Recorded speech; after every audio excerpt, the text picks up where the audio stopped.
I don't know. Good evening, ladies and gentlemen, and welcome to another edition of Know the Facts. Tonight, I'm very glad to have Dr. Harvey Claremont back to bring some more facts out about water and stuff that you should be listening to and writing down. Last show was very productive, and one fact that he brought out was if you leave bottled water in the sunlight, it'll turn to arsenic, and that's a fact. So I want to say, the floor is yours, sir. Okay. Just to reiterate a couple of the little things at the end so we can continue along with the senior issues. We talked about blood pressure problems, hypertension. Yeah. We talked about cancer. We talked about the effect of water, pollutants in the air, and we ended up just a little bit on the processed foods as well. They're all cancer causing. A lot of these things are cancer causing. So I thought that what we would do today is start out with the next thing, which is dementia. And interestingly, Shrewsbury is now wanting to become a dementia-friendly community, which is, I guess, a good thing. Yeah. Not just for businesses, but basically it's for families, especially for caregivers. Yeah. They need to know how to effectively communicate with people who have dementia. Right.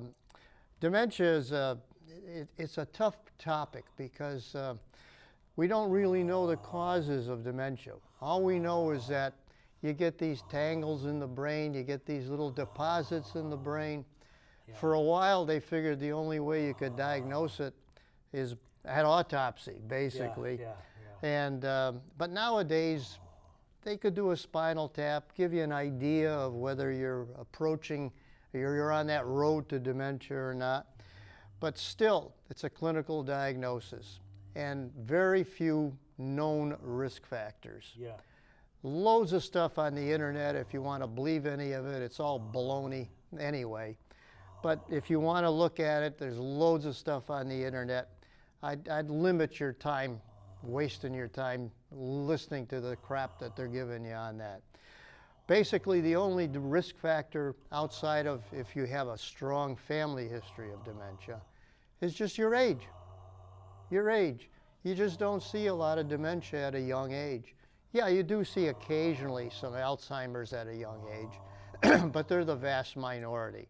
So age is probably the most important risk factor for dementia.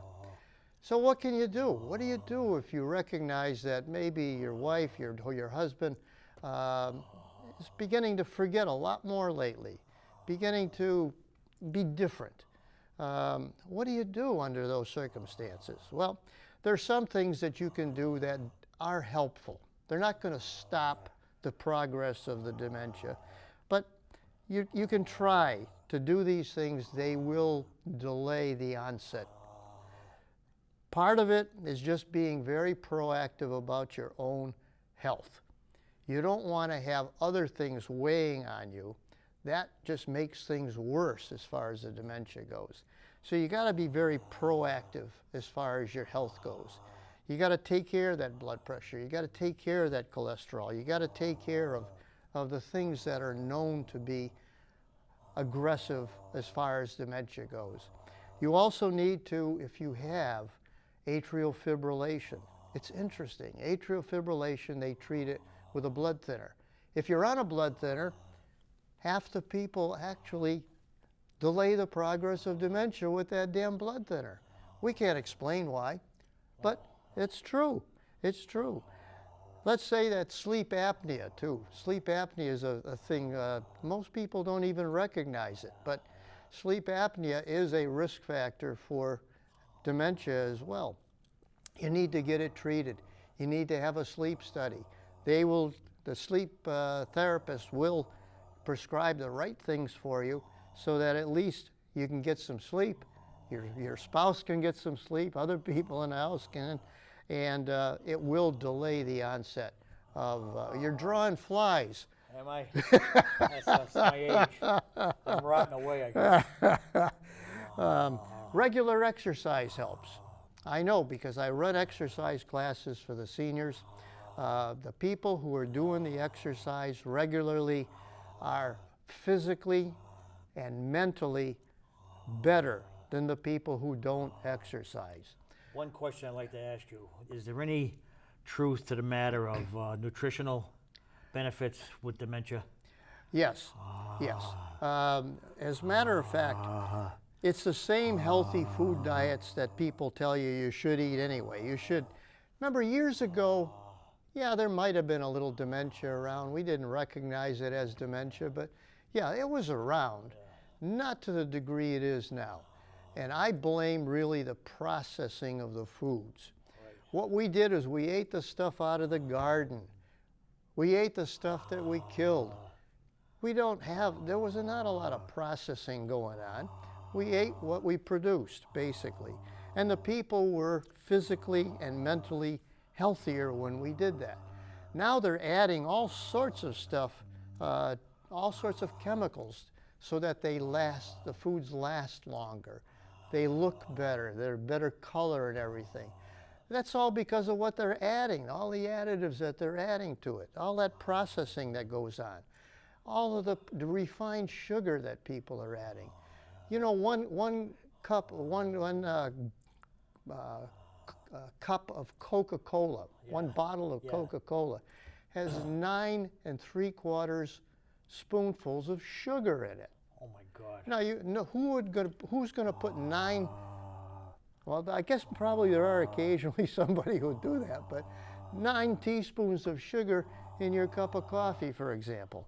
It's ridiculous, the amount of sugar. But in order to counteract that so it'd be too sweet, they put other additives to it as well. You know, I think it's just a terrible thing that we see, but we have to live with it. You have to be intelligent. You have to do your own research sometimes, because the companies aren't going to tell you what's in these things. So you do your own research. I've been trying to get through to people. I do give talks. I'll give a talk at any church. I'll give a talk at any of the public outings about some of these things that will affect. Hey, you got them. Get lost. Okay, very good. That was probably off of one of the selectmen, so you got to be careful. Yeah, it sure is. Do you think the selectmen have a little bit of dementia, but come to think of it? I know that you're very critical of the people, but I'm not going to be critical of anybody. No, sorry. I'm not critical. No. So we're still working on the dementia part now. What can you do? You're eating a healthy diet. You're eating the whole grains, the produce that you make. The gardens are coming up great this year, as a matter of fact. So go to your farmer's market, get some good vegetables, eat good fruits. Watch the fat content, no saturated fats, minimal saturated fats. Watch out for the salt content. Watch out for the sugar content that's in those foods. Watch out for all the chemicals that are in those foods. So the more natural you eat, the better. That's the bottom line. One other, I'm sorry about it. Yep. Disturb you. Is I see all these kids with these high energy drinks full of caffeine. Caffeine and sugar, that's what's in there. Caffeine and sugar. Will that advance when they get older? The onslaught of dementia or a few other diseases? Well, people are concerned about that. Yeah. There's no true proof yet, because the studies haven't been that long yet, because the kids take a while to grow up, you know. But it wouldn't surprise me. Wouldn't surprise me in the least with all of the stuff that's in these drinks. It's amazing how well they're selling. Oh, they're selling Red Bull, like and, crazy. yeah, it's crazy. Or you got to take a test the next day. Oh, you got to have an energy drink. You know, people just don't realize that it's going to hurt them in the long run. So, at any rate, that is part of it. The other thing too, to try to prevent the progress of dementia, you need to be what we call be mindful. Now, what does that mean? That doesn't mean you got to go and meditate for hours on end during the day. You just have to be able to learn how to relax. You got to be able to concentrate just for a few minutes, not for a long time, just a few minutes. Keep your mind off of all of the things that are causing the stress in your life, and that does help, being mindful. You know, I gave a column on a thing called hugs. Hugs. Now you would think, well, what's the value of a hug? Well, when they tested people who hugged regularly, there were certain hormones that were released in the body, and it actually physically helped. It's like being mindful. So nothing wrong with a good hug. I know that all of this Me Too stuff, you know, about, oh God, he put a hand on that girl. You know, okay, Ico. You know, if you've got, there are times when that probably is rational and true, but 90% of the time, my God, don't get caught up with some of this stuff. So, at any rate, your medications also. You know, over the age of 60, the average number of medicines that people are taking, 15. Now, that's not all prescription meds. That's also over-the-counter meds as well. But people don't understand that some of those over-the-counter meds will react with your prescription meds too. That's right. And they may increase the potency of your prescription, or they may decrease it. You don't know. Certainly the people who are producing and selling the over-the-counter stuff, they're not going to tell you there's any problems. No problems at all. So, at any rate, I've got talks that I can give on medication as well, including polypharmacy. Polypharmacy, that's what it's called. And, okay, I'll leave it at that for now. The other thing, too, people don't realize that these seniors are under some stress, some loneliness, too. You know, some of them are alone. They've lost their spouse. Alcohol is an issue. Yep. Alcohol is an issue, but it's not emphasized. It should be emphasized. You've got to be careful. Also, depression. Depression's a big issue with seniors as well. And again, I talk about depression frequently. We have at the Senior Center in Shrewsbury a couple of sessions weekly on depression. And you can come to those sessions. You don't have to sign up or anything. You just come, read the newsletter, find out when the sessions are. Come on up. You're certainly not going to be discouraged at any rate. You're going to learn something because you're going to be there with people who have gone through this themselves. Sort of like an AA thing, you know, with alcohol. People who have been through depression, they can help you. Sure can. You know, they can help you more than the doctors who read about it in the book. And you've been through it, you know exactly what to do and how to help yourself. What night is it on? You know, I'm not sure what days those are. It's in the newsletter that comes out every month from the Senior Center. It wouldn't hurt to stop up the Senior Center at all. Right, we have plenty of copies up there. Yeah. Get it monthly. Why not? So other issues that people have too. I talk about too suicide. You know, my God, how do you talk about suicide? Well, do you know that besides teenage suicide, which is actually the highest risk, late teens, early 20s, highest risk for suicides. But there's also a peak of suicides in the early 80s.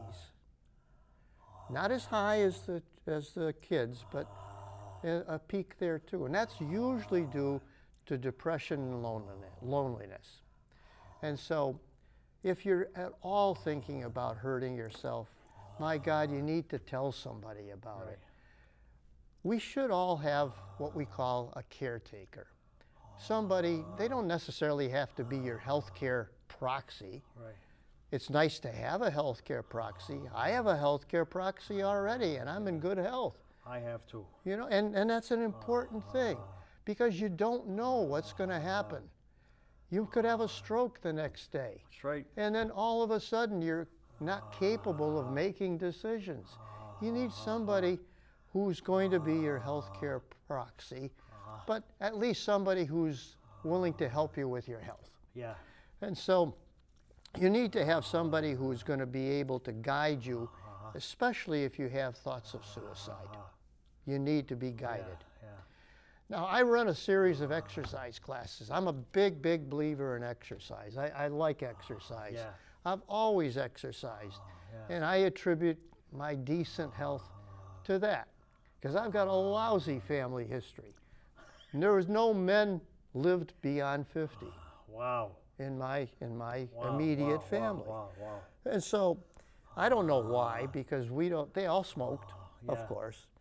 I don't know what their cholesterol was. They didn't check cholesterols No, back they then, didn't you do it know. years ago. And but at any rate, I attribute, at least in part, my good health to the fact that I'm exercising regularly Yeah, that's good. and watching my weight and watching what I eat. Very simple, very simple. Yeah.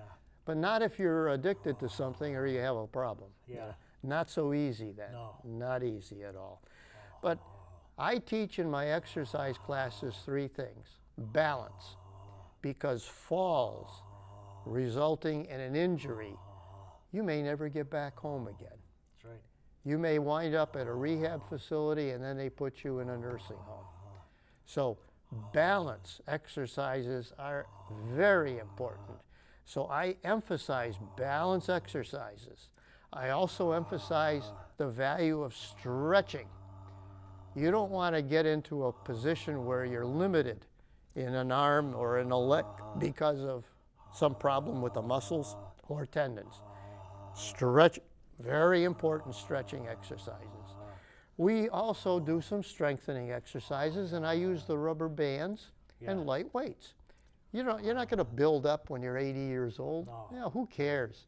You know, but you need to have some strength. Yeah. And so we use light weights and rubber bands.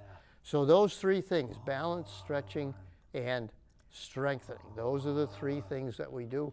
Come on up to the exercise classes. I have one specifically for men. That's what I did today. We had a men's exercise class every Tuesday, 1 to 2. We have women's as well. We have them every Friday from 2 to 3. Also, if you're really into exercise, I challenge you to come to my Wednesday class. Wednesday is intermediate Pilates. That's where we get down to the floor. You got to be able to get down to the floor and get up. That's the only criteria. You got to be able to get down and get up.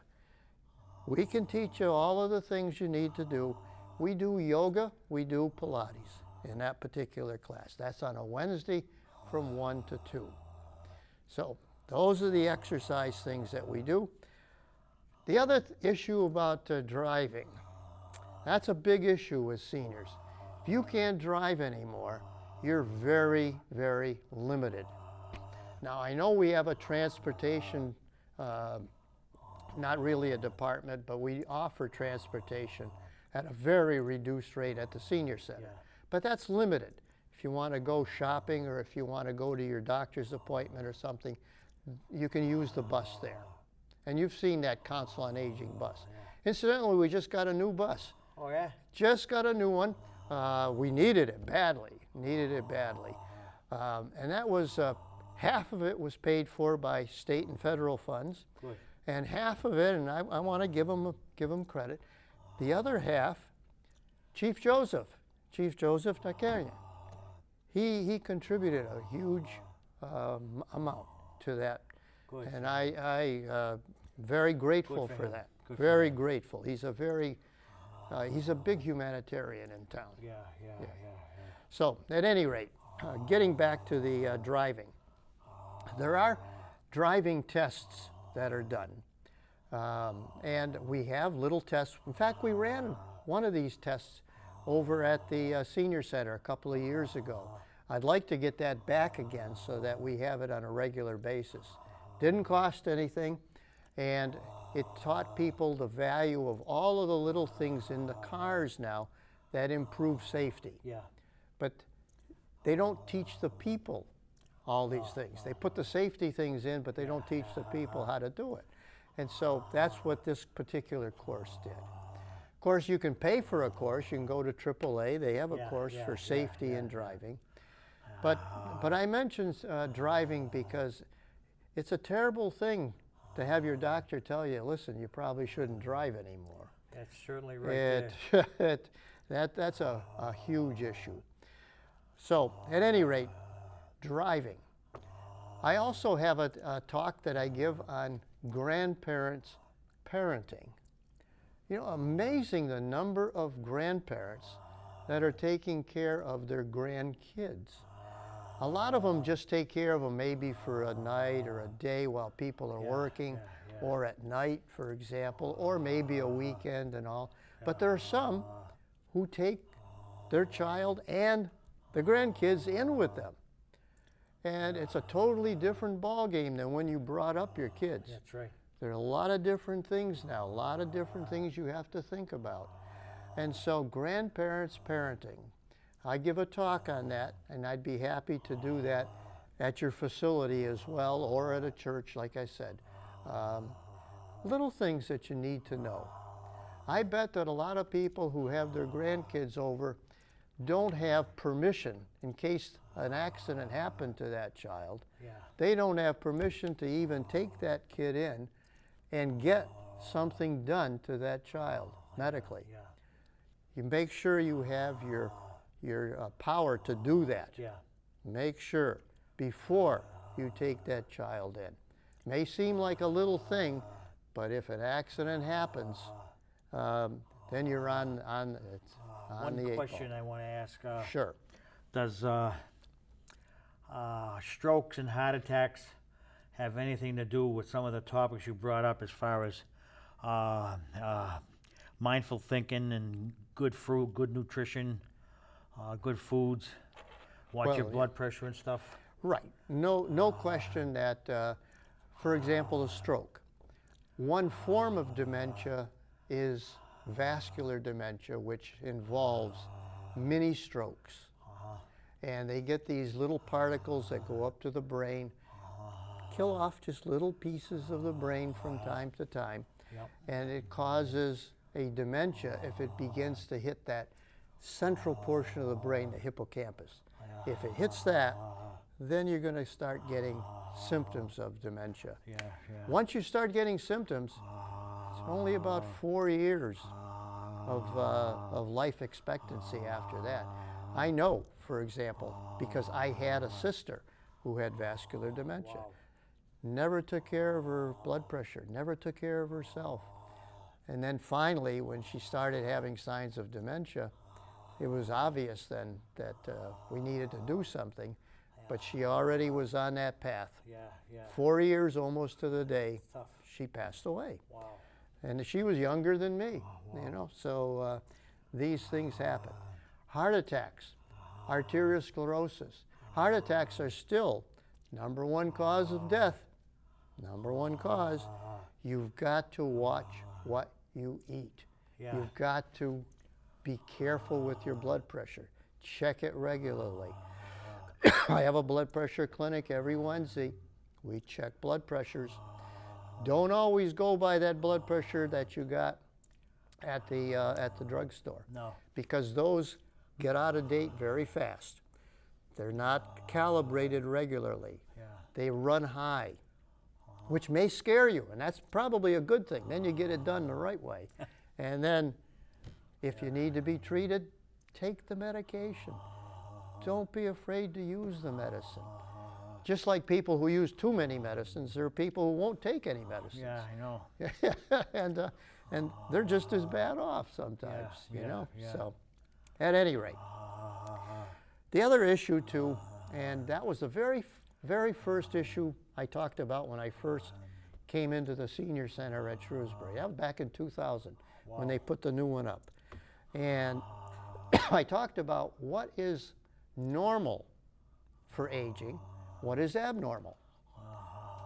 And so one of the questions that came up is that, you know, I've had a couple of primary care doctors now.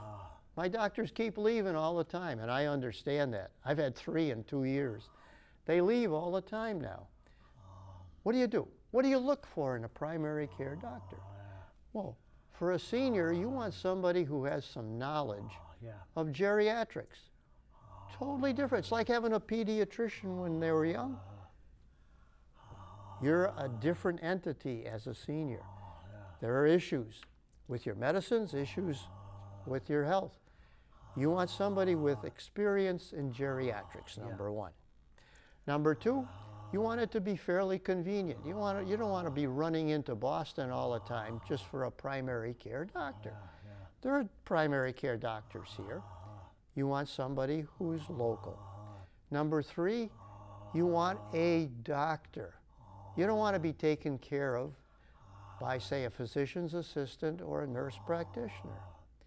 Now, nothing wrong with PAs and NPs. Nothing wrong. I'm not downing them at all. You want a geriatric doctor. That's right. That's what you want. So what you do is you call your insurance, who's available, who's accepting your insurance, who's available as a primary care doctor. I hate to say it, we only got 18 seconds left. 18 seconds. Oh my God. That's the next topic. I know it. That's the next day I come. We gotta, and there's It's all right. plenty, It's all plenty right. to talk. Come as much as you want. I don't care, because you're learning a lot of stuff that people should know. People should do and know and eat and think and whatever. You know? Well, that's absolutely right, you know, and that's what I'm determined to do, get through to some of the people. Even if I can have one person change, it's worth it. Yeah. It's just, it's nice to have a man with your knowledge come here and talk about these things. It's very, very rewarding. And I hope the people take it as a gift and do some of the things they're supposed to. Well, I guess that's it for now. Until the next show. Glad to have you, as usual. And thank you again very, very much. And thank you, ladies and gentlemen, and good night.